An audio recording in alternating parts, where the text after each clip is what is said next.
দেখতে পাচ্ছেন এটা আঁচল, আঁচলটাকে আমি এইভাবে দুটো ভাঁজ দিয়েছি। তারপরে আমি আঁচলটাকে এইভাবে নিয়ে নিয়েছি, দিয়ে 4 ভাঁজ করেছি। করে এবার আমি মাপটা ধরবো।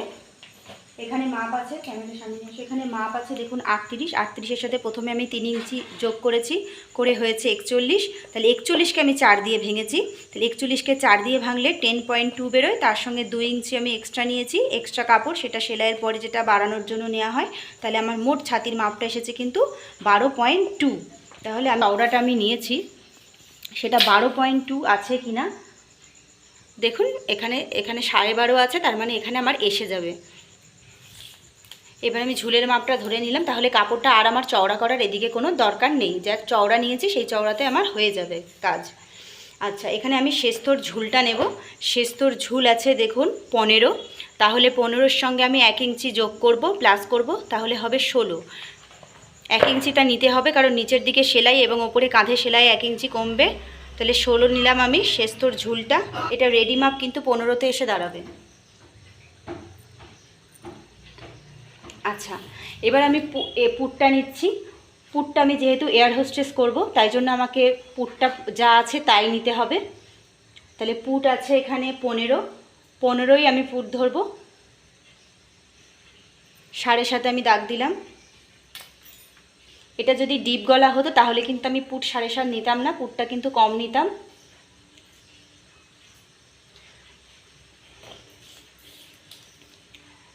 আচ্ছা, পুটের মাপটা আমি পুটটা এখান থেকে বাদ দিয়ে দিচ্ছি। এয়ার হোস্টেস 3 ইঞ্চি বাদ দিচ্ছি, 3.25ও বাদ দেওয়া যায়। আচ্ছা, বগলের ঝুলটাও আমি নিচ্ছি 7.5।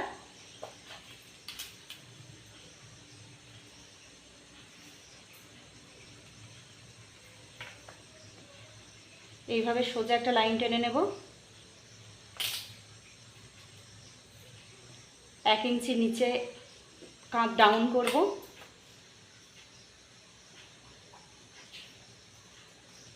এখান থেকে এখানে আমি কাঁধটাকে ডাউন করলাম। আমি কিন্তু এইখান থেকে ডাউনটা করিনি, ভালো করে লক্ষ্য করুন। আমি কিন্তু এইখান থেকে ডাউন করিনি, এইখান থেকে যেখান থেকে কাঁধটা কাটবো সেখান থেকে কিন্তু আমি কাঁধটাকে ডাউন করেছি। বোঝা গেল? এবার আমি বগলটা এঁকে নিচ্ছি। বগলটা এখান থেকে 1 ইঞ্চি আমি কোণ থেকে তুলব।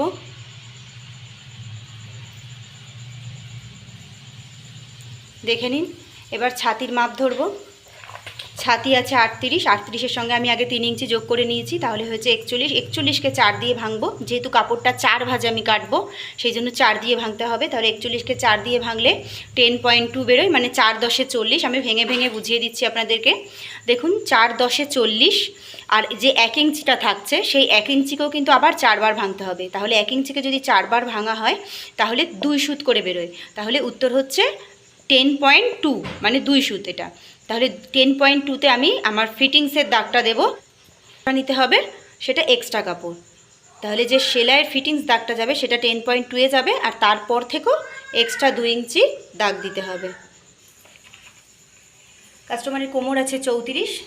ভিডিওটা কাছে নিয়ে আসো। কাস্টমারের কোমর আছে 34, তাহলে 34-এর সাথে আমি 3 ইঞ্চি যোগ করেছি। এটা টাইট ফিটিংস করলে 2 ইঞ্চি করতাম, কিন্তু আমি এখানে 3 ইঞ্চি নিয়েছি, কারণ এটা হেলদি চেহারার মানুষ আর এয়ার হোস্টেস হচ্ছে, সেই কারণে আমি ছাতিতেও 3 ইঞ্চি লুজ দিয়েছি এবং কোমরেও 3 ইঞ্চি দিয়েছি। এটা আপনি 2.5 ইঞ্চিও লুজিং দিতে পারেন যদি টাইট ফিটিংস করতে চান। আচ্ছা আচ্ছা, তাহলে হচ্ছে 37। 37কে আবার 4 দিয়ে ভাঙবো। তাহলে 37কে যদি 4 দিয়ে ভাঙি সেভাবেই করতে হবে। 4 নং 36, 9 বেরোলো। আর যে 1 ইঞ্চিটা থাকছে, এখানে 37 আছে, আমি 36 ধরেছি, আরও 1 ইঞ্চি থাকছে, সেই 1 ইঞ্চিকেও কিন্তু 4 বার যদি ভাঙা হয় তাহলে কিন্তু 2 সুত বেরোয়। এই দেখুন এখানে 2 সুত দিয়েছি। তাহলে 9.2। 9.2-এ আমার সেলাইয়ের দাগ যাবে। এটা দিচ্ছি, তো দেখুন সেলাইয়ের দাগ দিলাম। আচ্ছা, এখানে আমি টেকেনের জন্য কিন্তু আরও 1 ইঞ্চি এক্সট্রা নিয়ে নিচ্ছি, তারপরে আরও 2 ইঞ্চি এক্সট্রা নিতে হবে। এটা হচ্ছে এক্সট্রা কাপড়। এবার আমি ছাতি থেকে সোজা মাপটা টেনে দিলাম। বারবার বলছি, যদি টেকেন দেন তাহলে কিন্তু টেকেনের জন্য এক্সট্রা মাপটা ধরবেন, যদি টেকেন না দেন তাহলে কিন্তু টেকেনের মাপটা ধরার কোনো দরকার নেই। এবার আমি ভিতর থেকে সেলাইয়ের দাগটাও দিয়ে দিলাম যেখান থেকে ফিটিংস হবে। আচ্ছা, আমি গলা নিয়ে নিচ্ছি। গলা নিচ্ছি আমি 7।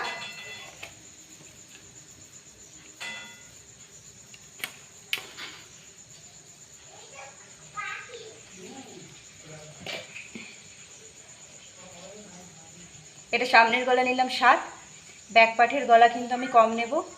ব্যাক পার্টের গলাটা আমি পরে আঁকছি, সেটা আবার আমি কেটে নিচ্ছি। আচ্ছা, এখানে আমি একটা তালপাতের জন্য কিন্তু ভিতরে এখনো দাগ দিইনি, আমি তালপাতের দাগটা নিয়ে নিচ্ছি। তালপাতের জন্য আমি ভিতরে 1 ইঞ্চি ঢোকালাম, 1 ইঞ্চি ভিতরে একটা দাগ দিয়ে নিলাম। এই দেখুন, দেখতে পাচ্ছেন সোজাতে দাগটা। আচ্ছা, এখানে কিন্তু আমি যেমন পুটটা 7.5 নিয়েছি, আমি এখান থেকে এই মাপটাও কিন্তু 7.5ই নিয়েছি। 7.5 থেকে 1 ইঞ্চি ভিতরে আমি আর একটা দাগ দিলাম, এটা তালপাতের দাগ।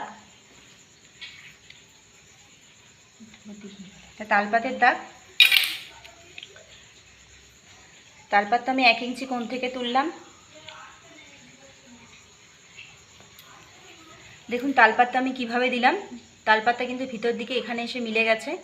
আচ্ছা, ওপর দিকে এবার এইখানে দেখুন, এই জায়গাটা লক্ষ্য করুন, এইখানটা কিন্তু আমি দুটো দাগ নিয়ে এসে কিন্তু এই ঠিক যেখানটা আমি সেলাই দেবো সেই জায়গাটায় কিন্তু মিলিয়ে দিয়েছি দাগ দুটো। এই নয় যে ওপর দাগটা এখান থেকে গেছে আর তলার যে তালপাতটা দিয়েছি সেইটা আমি এখান থেকেও যেমন নিচে থেকে দিয়েছি এই জায়গাটাও এসে কিন্তু নিচে থেকে যাবে, তা কিন্তু করবেন না। তাহলে কিন্তু বগলটা হাতার সঙ্গে মেলানোর সময় কিন্তু বগল মিলবে না, ওপর নিচ হয়ে যাবে। বোঝা গেল? এই জায়গাটায় কিন্তু আসার আগে আপনাকে এই দুটো দাগ, এই তালপাত আর এই ব্যাকপাটের দুটো দাগ কিন্তু এখানে মেলাতে হবে। এই দাগটা হচ্ছে ব্যাকপাটের দাগ আর এইটা হলো সামনের পাটের দাগ। আমি কাটবো যখন, আমি কিন্তু এই ব্যাকপাট ধরেই কাটবো, কেটে কাপড় দুটোকে আলাদা করব, করে তারপরে আমি সামনের পাটের তালপাতটা কাটবো। আমি কিন্তু এই ভিতরের দাগ দিয়ে আগে কাটবো না, তাহলে কিন্তু ব্যাক পার্টটাও কাটা হয়ে যাবে। যেহেতু আমি 4টে পার্ট একসাথে কাটছি, মানে ব্যাক পার্ট আর সামনের পার্ট একসাথে কাটছি, সেহেতু আমি এই দাগটা, বাইরের দাগটা দিয়ে কাটবো।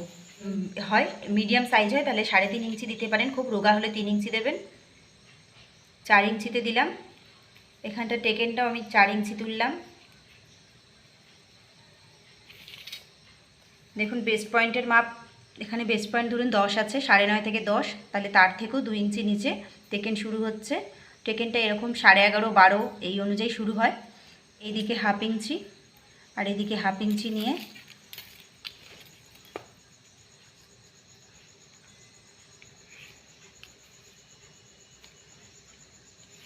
এবার আমি এটা কেটে নিলাম। আমি কিন্তু এখন বাইরের দিক দিয়ে কাটছি।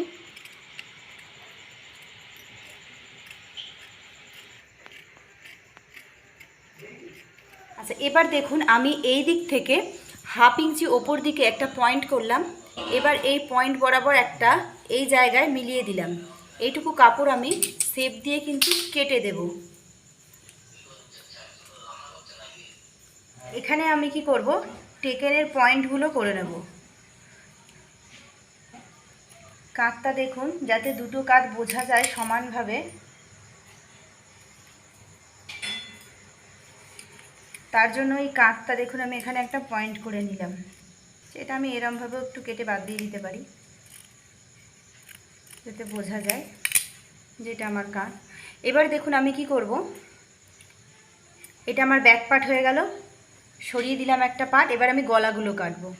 গলা কাটার সময় দুটো পার্টকে কিন্তু আলাদা করে বার করে নিতে হবে, দুটো পার্ট একসাথে রেখে কিন্তু গলা কাটা যাবে না। এবার আমি গলা কাটছি। গলা কাটবো, এটা সামনের পার্ট, সামনের পার্টে গলা কাটবো।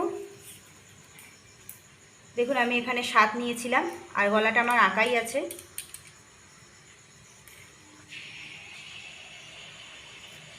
আচ্ছা, এই দিকের চওড়াটা কিন্তু আমি বলে দিইনি, এটাও আমি বলে দিচ্ছি। এই দিকের চওড়াটা আমি রেখেছি 2.5 ইঞ্চ। সেটা কিন্তু একটু ওপর থেকে, একদম কিন্তু নিচে থেকে নয়। নিচে থেকে এই জিনিসটা এইভাবে রাউন্ড শেপ দিয়ে, যেমন মোহরার শেপটা দিয়েছি, শেপটা দিয়ে এটা 2.5 ইঞ্চ রেখেছি। এটা আর একটু কমও রাখতে পারেন, 2 ইঞ্চও রাখতে পারেন। আমি 2 আর 2 সুত করে দিই। আমি তালপাতটা কাটবো।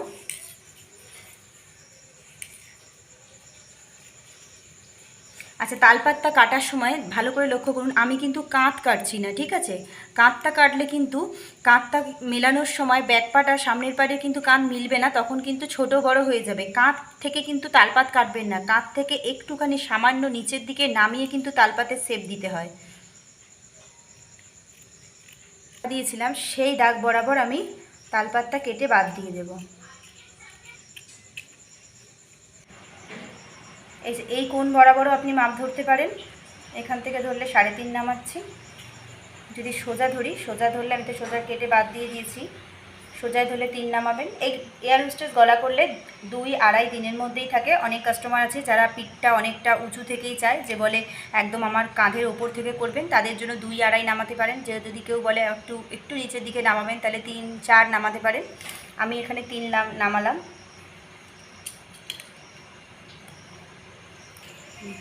আচ্ছা দেখুন, আমার এই পার্ট দুটো কাটা হয়ে গেছে। ব্যাক পার্টটাও আমি কেটে নিয়েছি, 3 ইঞ্চি নামিয়েছি। আর এই যে সামনের পার্ট ফেরো, আর গ্লাস হাতা হবে। এটা গ্লাস হাতার জন্য আমি হাতা রাখবো 11, হাতার ঝুল আছে 11। আমি 11-এ একটা পয়েন্ট করলাম, দিয়ে সোজা দাগ দিয়ে দিলাম। তার থেকেও 3 ইঞ্চি নিচে আর একটা পয়েন্ট করলাম। আচ্ছা, এবার মোহরার মাপটা আমি কিভাবে ধরবো দেখে নিন। মোহরা আছে 18, 18-র হাফ হচ্ছে 9। তাহলে এখানে আমি 9 পয়েন্ট কিন্তু করব না। ভালো করে বুঝবেন এই জায়গাটা, আমি কিন্তু 9 পয়েন্ট করছি না। 9-এর থেকেও 1.25 ইঞ্চি ভিতর দিকে আমি একটা পয়েন্ট করব, মানে কম পয়েন্ট করব। 9 মনে করুন আপনারা আগে 9 একটা পয়েন্ট করে নিলেন ছোট করে, তার থেকে 1.25 ইঞ্চি ভিতরে একটা দাগ দেবেন। 1 ইঞ্চি পুরো নয় কিন্তু, 1 ইঞ্চি হতে 2 সুত কম। তাহলে করলাম, করে এই কোণ বরাবর এখানে আমি দাগটাকে মিলিয়ে দিলাম, দেখতে পাচ্ছেন? আচ্ছা, এবার আমি যে পয়েন্টটা করলাম, ভিতরের দিকে যে পয়েন্টটা করলাম, সেখান থেকে আরও 2 ইঞ্চি কাপড় এক্সট্রা নিলাম। এটা হচ্ছে বাড়তি কাপড়, যেটা আমি জামাতেও নিয়েছিলাম। মেন দাগ এখানে। এবার আপনারা বলবেন যে আমি কেন 1.25 ইঞ্চি কম নিলাম। আপনারা বলতেই পারেন যে হাতার মোহরা 18 আছে, তাহলে 9 কেন নিলেন না? 9 এই কারণে নিলাম না। এবার আমি আপনাকে মেপে দেখিয়ে দেবো, এখানেই কিন্তু আমার 18 বগলটা আসবে, মোহরাটা আসবে। দেখুন কিভাবে আসছে। আমি 1/2 ইঞ্চি ওপর দিক থেকে এরকম রাউন্ড শেপ দিয়ে এইভাবে এঁকে নিচ্ছি। আমি এই জায়গায় কিন্তু আপনাকে 18 এনে দেখাবো, দেখুন কিভাবে আসবে। দেখুন আমি এখান থেকে ফিতেটা ধরছি, এই দেখুন, বুঝতে পারলেন? এখানে কাছে, ক্যামেরাটা কাছে নিয়ে আসো। দেখুন এখানে কিন্তু 9 এসে গেছে, এই দেখুন। ওইদিকে নিয়ে চলো, দেখুন এখানে কিন্তু 9 এসে গেছে। এই কারণেই আমি এখানে কিন্তু, যদি আমি এখানে 9 এই জায়গায় আগেই 9 দাগ দিয়ে দিতাম, আমি যদি এখানে 9 পয়েন্টটা করতাম, তাহলে বুঝবেন 9 পয়েন্ট করার পরে আবার যখন এখানে আমি গোলভাবে রাউন্ড শেপ দেব, তারপরে যখন আমি এইটা হাতাটা মেপে দেখব, তখন কিন্তু দেখুন এখানে 10 এসে যাচ্ছে। দেখুন এই জায়গাটা 10 এসে যাচ্ছে। 10 মানে কিন্তু মোহরাটা 20 হয়ে গেল। 10-এর ডবল 20, তাহলে আমার মোহরা ছিল 18, কিন্তু এখানে বেরিয়ে গেছে 20। 20 হওয়া মানে আপনার হাতার ঝুল বেড়ে গেছে, মোহরা বেড়ে গেছে, তাহলে কিন্তু এটা জামার থেকে বড় হয়ে যাবে। সেই কারণেই আমি এখানে কিন্তু 1.25 ইঞ্চি ভিতর দিকে একটা পয়েন্ট করেছিলাম, মানে 9 যেখানে হয়েছিল তার থেকেও 1.25 ইঞ্চি ভিতরে পয়েন্টটা করে আমি কিন্তু করেছি। আশা করি বোঝাতে পেরেছি। এই জায়গাটা কিন্তু খুব ইম্পর্টেন্ট একটা জায়গা। তারপরে 2 ইঞ্চি কাপড় যেমন এক্সট্রা আছে সেটা তো থাকবেই, সেটা তো জামাতেও আছে। মুহুরি আছে 12, তাহলে 12-র হাফ আমি নিয়েছি 6। তার থেকেও আরও 2 ইঞ্চি এক্সট্রা রাখলাম কাপড়টাকে। এবার দেখুন আমি এখান থেকে শেপ এঁকে দিলাম। আমি এখান থেকে 5 ইঞ্চি ওপরে আর একটা মাপ নিয়ে নিলাম। এখান থেকে নিলাম 3 ইঞ্চি।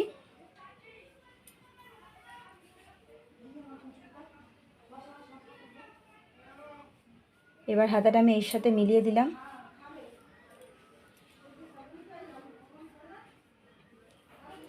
দেখতে পেলেন? এবার যখন আমি এখানে কুচি দেব, একটু হলেও কাপড় কিন্তু আমার ওপর দিকে বেড়ে যাবে। এইভাবে যখন কুচি দিয়ে আমি এটাকে ছোট করব, এই কুচিতেও কিন্তু 1 ইঞ্চি কাপড় ওপর দিকে উঠবে।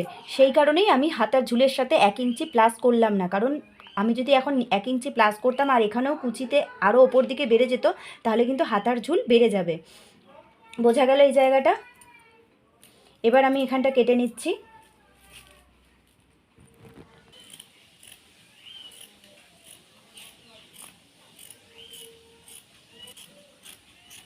কাটবো।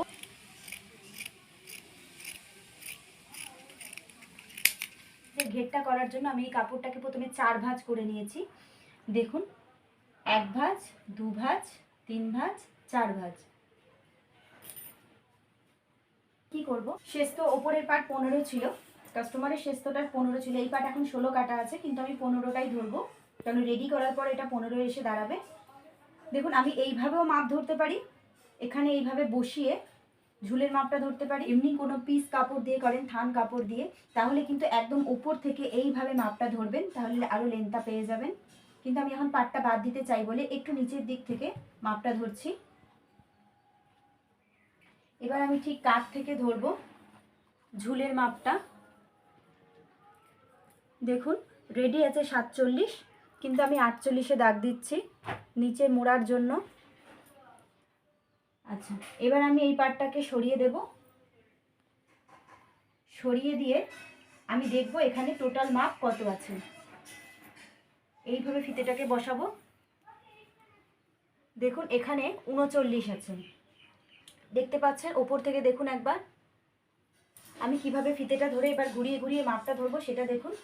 এখন ওটাকে সরিয়ে দিয়ে আমি মেপে দেখে নেবো ওপর থেকে, এখানে 39 আছে। আমি ওপরের ফিতেটাকে এরকমভাবে টিপে ধরে রাখবো, রেখে ফিতেটাকে ঘোরাবো, এইভাবে ঘুরিয়ে ঘুরিয়ে দাগ দেব।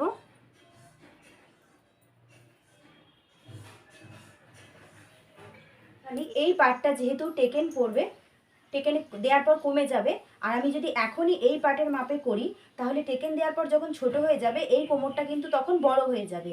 তাই আমি টেকেনের মাপটা এইভাবে আগেই যতটুকু টেকেন আছে ততটুকু ভাঁজ দিয়ে নিলাম। ভাঁজ দিয়ে নিয়ে এবার আমি এই কাপড়টাকে ফেলছি। আপনি এভাবেও করতে পারেন, কাপড়টা একটু 1 ইঞ্চি এরমভাবে মুড়ে ধরবেন।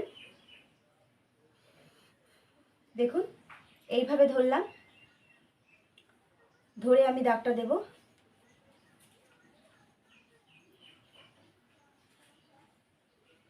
বোঝা গেল? মুড়ে নিয়ে দাগটা দেবেন, কিংবা এই দিক থেকে 1 ইঞ্চি এরমভাবে কম করে নেবেন। যদি মুড়তে আপনাদের অসুবিধা হয় টেকেনটা ধরতে, তাহলে এই দিক থেকে 1 ইঞ্চি কম করে নেবেন, দিয়ে একটা সোজা দাগ দেবেন। বোঝা গেল? সোজা দাগ দেওয়ার পরে তার উপর থেকে আরেকটা সোজা দাগ দেবেন। এইভাবে সোজা দাগ দিলেন। এবার এইখান থেকে নিয়ে এবার এর সঙ্গে এরম রাউন্ড শেপ দিয়ে এই নিচের দাগটার সাথে মিলিয়ে দেবেন, টাচ করে নিয়ে আবার এই কোণটা ওপর দিকে উঠে যাবে। বোঝা গেল কি? 11তে এসে দাঁড়াবে। তো এইভাবে এখন মেপে মেপে দেখবো 11 এসেছে কিনা। দেখুন একদম পারফেক্ট মাপ। কাছ থেকে এসে দেখুন, ক্যামেরাটা একটু ওই দিকটা নিয়ে যাও। দেখুন আমি যেই কোণটা ওপরে মিলিয়েছি এইখান থেকে নিয়ে আমি ফিতেটাকে এইভাবে ঘুরিয়ে নিচের দাগ থেকে ঘুরিয়ে ঘুরিয়ে আমি ওপরের দাগে আবার মেপে দেখব 11 এসেছে কিনা। দেখুন এই দেখুন একদম পারফেক্ট 11 এসে গেছে।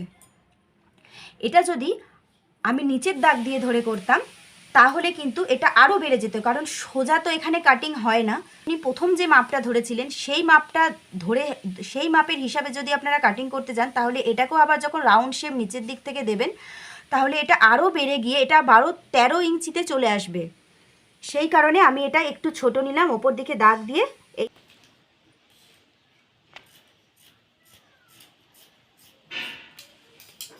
তাই না।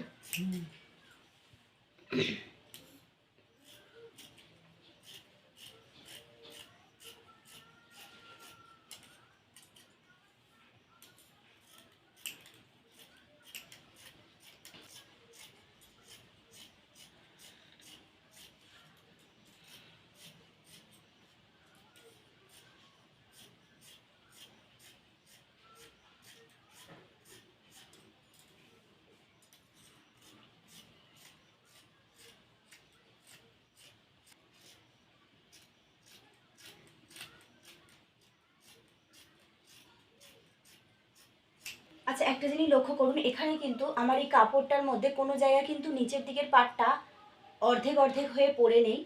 দেখুন এই দিকটাও যেমন আছে, নিচের পাটটাও সেরকম, এটাও সেরকম, এটাও সেরকম। এটা দেখে কিন্তু কোনোভাবে মনে হচ্ছে না যে আমি একটা শাড়ি কেটে এই জিনিসটা বানিয়েছি।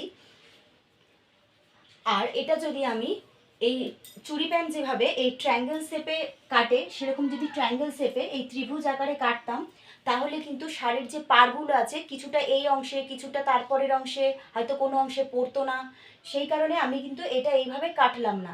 এটা কিন্তু এরকম প্যান্টের মতো এই কোনাকুনি সেপ দিয়েও কাটা যেত যদি এটা থান কাপড় হতো, যেহেতু এটা শাড়ি তাই আমি এটাকে এইভাবে কাটলাম। তাতে দেখুন ঘেরটাও কিন্তু অনেক বেশি হয়েছে, ঘেরও খুব সুন্দর হয়েছে। আর এটা আরেকটা কথা, কাটিংটা কিন্তু আমি উল্টো কাপড়ে কেটেছি, মানে আমি সোজা দিকে কাটিং করিনি। কাটিং কোনোদিনই কোনো কাপড়ে সোজা দিকে করবেন না।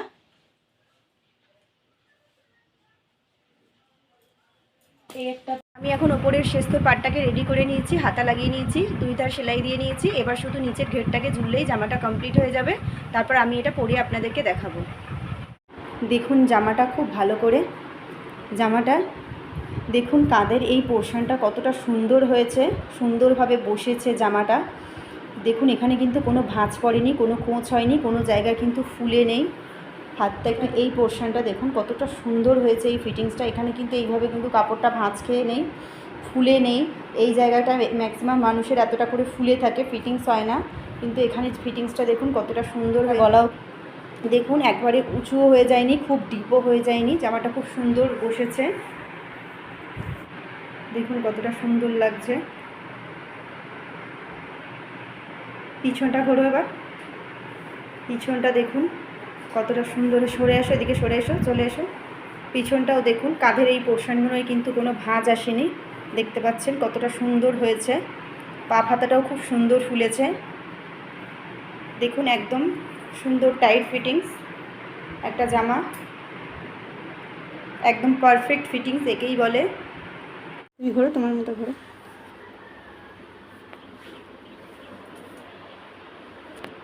তোলো এবার এই দিকটা, হ্যাঁ ঠিক আছে। এবার একটু ঘোরো, হাঁচুটা এরম করে সরিয়ে দেখাও, ঠিক আছে।